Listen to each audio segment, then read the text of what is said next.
'cause you're mine.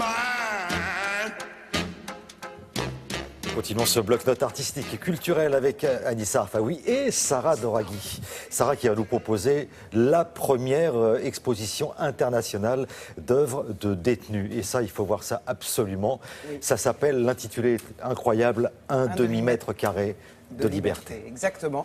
Alors ça se passe à la Dorothy's Gallery, c'est une galerie américaine dans le 11e arrondissement à Paris. L'expo raconte l'univers carcéral par le prisme de l'art. Voilà, comment l'art peut permettre l'évasion. Vous savez, l'art, c'est l'artillerie lourde qui permet l'évasion, mais l'évasion de l'esprit à ces détenus. Qu'est-ce qu'on a finalement quand on est dans le fameux demi-mètre carré qui est le titre de l'exposition? On a des prisonniers qui sont enfermés pour longtemps, souvent dans une petite pièce, voilà. Ils n'ont pas grand-chose, ils sont coupés du monde, de ce qui se passe, de l'actualité, de la couleur, de la vie, des joies. Et il va falloir trouver quand même un moyen de s'échapper de là. Donc l'art est un moyen extraordinaire pour eux de recréer une vie, de recréer des paysages imaginés, de recréer leur fantasme aussi, de ce qui leur fait plaisir, de ce qui leur fait envie, mais aussi de dénoncer ce qu'ils vivent. C'est une exposition, vous disiez, internationale, parce que c'est des œuvres qui nous viennent du monde entier, des prisonniers, hommes, femmes, jeunes, du monde entier. C'est extrêmement rare. Il y a à peu près 250 œuvres qui ont été sélectionnées sur plus de 1000 qui ont été envoyées. C'est parrainé par le photographe Reza et aussi un artiste qui est lui-même ancien détenu. Ce qui est intéressant, c'est que non seulement vous avez cette exposition, mais derrière, il y a des débats, des conférences avec des anciens détenus, avec des artistes, avec des spécialistes de l'art. Je vous propose d'aller directement dans ce carcan qui s'appelle la Dorothy's Gallery dans le 11e. Regardez. L'exposition s'appelle un demi-mètre carré de liberté. C'est parce que c'est les dimensions de la plupart des œuvres qui sont exposées. Le contexte, c'est l'art en prison, l'art créé par les prisonniers, hommes, femmes, jeunes, de 45 pays. On peut voir la solitude, la famille, la religion. On peut voir beaucoup de choses, mais surtout l'espoir. L'espoir de pouvoir vivre.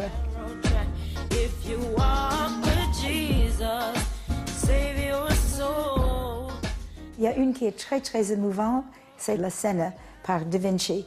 Donc c'est une reproduction en prison en Texas. Et là, on voit une véritable exécution.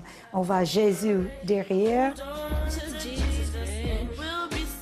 Et là, sur un côté, on voit l'espoir, l'autre côté, c'est l'enfermement à vie, et derrière, c'est l'exécution. Kurt, il est à l'isolement pour la vie, parce qu'il est estimé dangereux.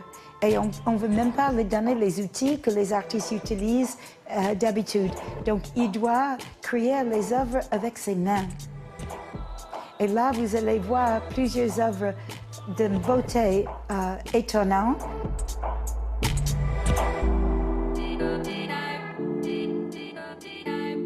Qui peut croire, quand on vient à cette expo, que ce ne sont pas les véritables artistes reconnus, que c'était produit par les personnes en prison, enfermées parfois par la vie, qui ont une telle créativité en eux, qu'ils peuvent exprimer comme cela.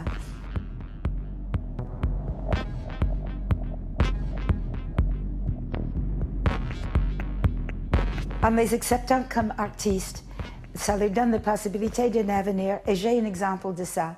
C'est un jeune homme qui était en prison à 16 ans. On a une de ses œuvres ici qui est magnifique.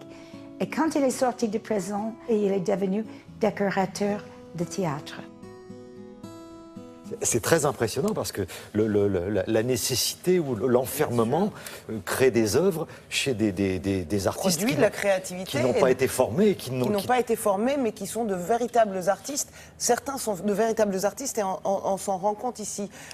Vous savez, c'est ce qu'on disait. Quand on est à l'extérieur, même les artistes qui vivent à l'extérieur, on marche par unité de temps. Vous savez, on a tel temps qu'on consacre à faire quelque chose. Parce qu'on est à la bourre, on a d'autres choses à faire derrière et tout. Certains détenus passent un temps dingue qui les empêche de passer ce temps sur une œuvre. Vous voyez ce que je veux dire? Ils prennent le temps de travailler chaque détail aussi dans l'œuvre. C'est peut-être le secret de ces œuvres qui sont si bien réussies et si extraordinaires. C'est une exposition non seulement intéressante, mais extrêmement émouvante que je vous invite à aller voir à la Dorothy's Gallery jusqu'au 12 décembre. Voilà. Et n'oubliez pas, il y a des débats, des conférences et tout.